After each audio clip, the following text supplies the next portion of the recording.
When an investigative journalist says that they're going to expose a very harmful person in power, organization, secret society, cult, church, etc., and they hold that over the general public, like dangling a carrot, and then last minute, they back out of it.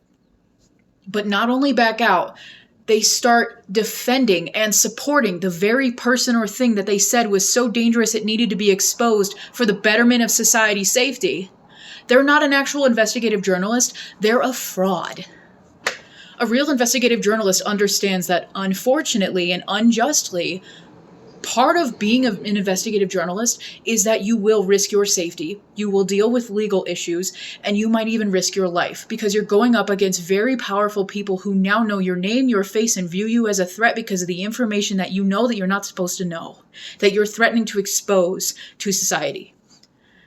That job is not for everybody, and that's okay. But I think social media has convinced people that they can do that as a quick little viral moment, and then later they're hit with the repercussions of these dangerous people knowing who they are and viewing them as a threat. So they back out, rightfully so, if they're not ready for that type of commitment, because again, it takes a special person to view that as a risk worth taking. And that's okay, that's not most people. But the fact that now they're literally defending the very thing they know is dangerous and violent means they're causing even more harm than if they were to just shut up in the first place and delete all of their videos. Because not everybody's going to understand that something switched up. Some people are going to see a reputable journalist and think that whatever they say is trustworthy. Not everyone thinks for themselves, okay? Some people are going to think, wow, I mean, maybe we all misjudge this person, this organization, this cult. Maybe it's not so bad because they actually got a peek behind the curtain. They actually went there. I didn't. And now they're saying it's okay. So maybe it actually is. And they might even be more susceptible to joining now or being in some kind of dangerous situation because of that. Because some people just don't think for themselves. A lot of people don't think for themselves. A lot of people trust doctors at face value. They trust the government at face value, even when they say they don't.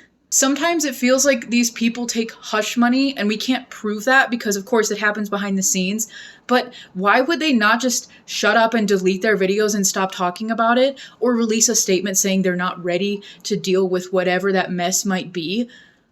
Are they all really forced into supporting these things publicly? Like shilling almost? If they do take hush money, it's weak. In elementary school, we learned about muckrakers. Specifically, Upton Sinclair's book, The Jungle, which exposed the meatpacking industry in the USA and led to the creation of the FDA, the Food and Drug Act, the government entity that has safety regulations on food so that people weren't being offed left and right just by consuming the food of this country.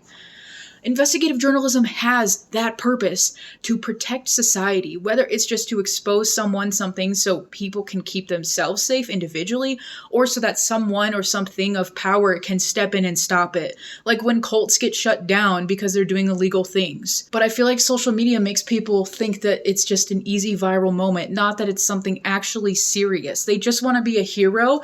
They don't actually want the danger that comes with being a hero.